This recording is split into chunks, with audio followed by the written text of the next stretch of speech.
হাসিনাকে বারবার ফ্যাসিস্ট না বলার ব্যাখ্যা দিলেন জামায়াতে ইসলামীর আমির ডাক্তার শফিকুর রহমান। সত্য একবার বললেই প্রতিষ্ঠিত হয়, আর মিথ্যা প্রতিষ্ঠা করতে বারবার বলতে হয় উল্লেখ করে তিনি বলেন, আওয়ামী লীগ আত্মস্বীকৃত ফ্যাসিস্ট, এটা প্রতিষ্ঠিত সত্য। লন্ডনে অনুষ্ঠিত নাগরিক সম্বর্ধনায় প্রধান অতিথির বক্তব্যে তিনি দেশ থেকে পাচার হওয়া টাকা বাংলাদেশে ফিরিয়ে নিতে ব্রিটিশ সরকারের প্রতি বিশেষ অনুরোধ করেন। বিস্তারিত ফয়সাল মাহমুদের রিপোর্টে।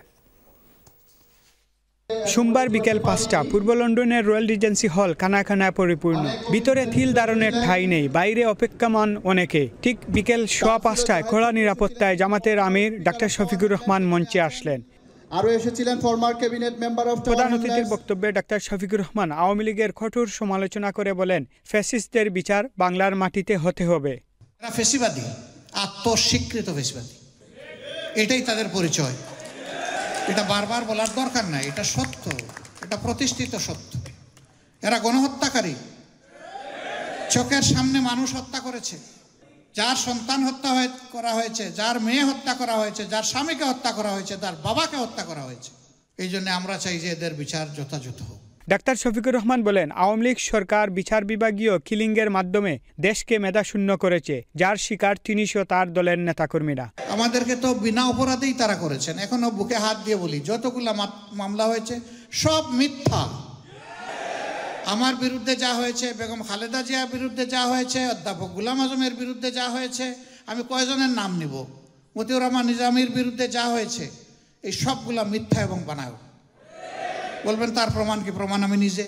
Coalition for piece and justice এর আয়োজনে ডাক্তার শফিকুর রহমানের সম্মানে সিভিক রিসেপশন অনুষ্ঠানে কমিউনিটির বিশিষ্ট ব্যক্তিবর্গ বক্তব্য রাখেন। অনুষ্ঠানে চ্যানেল এস এর ফাউন্ডার মাহিফেরদৌস জলিল, চ্যানেল ইউরোপের ফাউন্ডার রেজা চৌধুরী ও ব্যারিস্টার নাজির আহমেদ প্রবাসী মেধাবীদের মেধা বাংলাদেশে কাজে লাগানোর পাশাপাশি প্রবাসীদের সমস্যা তুলে ধরেন। আমরা ডাক্তার, আলিম, ইঞ্জিনিয়ার, আমরা অক্সফোর্ড হোক আর কেমব্রিজ হোক, এমন কোনো ইউনিভার্সিটি নাই, আর হার্ভার্ড হোক, আমরা সব জায়গা যাই, কিন্তু আমরা আসলে মূল্য ভেরি লিমিটেড। বাংলাদেশেও কিন্তু আমরা যাইতাম পারি না, পৃথিবীর সব জায়গায় যাইতাম পারি। আমরা মনেও গিয়া কাজ করি, কিন্তু আমরা বাংলাদেশেও গিয়া কাজ করার সেই ফ্যাসিলিটি নাই। রিমিটেন্স যোদ্ধা বলি, শুধু রিমিটেন্স যোদ্ধা না, এবার সমান তালে তারা বিদেশে থেকে এই মুক্তির জন্য, এই স্বাধীনতার জন্য তারাও যুদ্ধ করেছে। একটু দৃশ্যমান কিছু তাদের জন্য দেখতে চাই। করার আছে আর অনেক কিছু। আগামীবার এসে বলবো, হাতে ধরে টান দিয়ে আপনাকে আসতে হবে, আপনার দেশে আসে।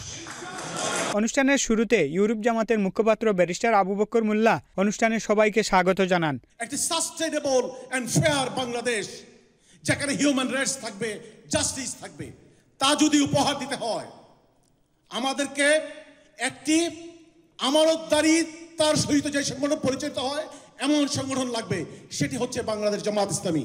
সাবেক ছাত্রনেতা আবু সালেহ ইয়াহিয়া ও শামসুল আলম গুলাপের পরিচালনায় অনুষ্ঠানে বক্তব্য রাখেন বিশিষ্ট ইসলামিক স্কলার মুফতি সদরুদ্দিন, উলামা মাশায়েখ ইউকের সভাপতি Sheikh Moudud Ahsan, professor doctor Hasnat Hussain MB, community ব্যক্তিত্ব ব্যারিস্টার আতাউর রহমান, মানবাধিকার সংগঠন মুসলিম বয়েজের director Mahfuz Nahid, Tower Hamlets কাউন্সিলের স্পিকার ব্যারিস্টার সাইফুদ্দিন খালেক, অলিউল্লাহ নোমান, আরও অনেকে।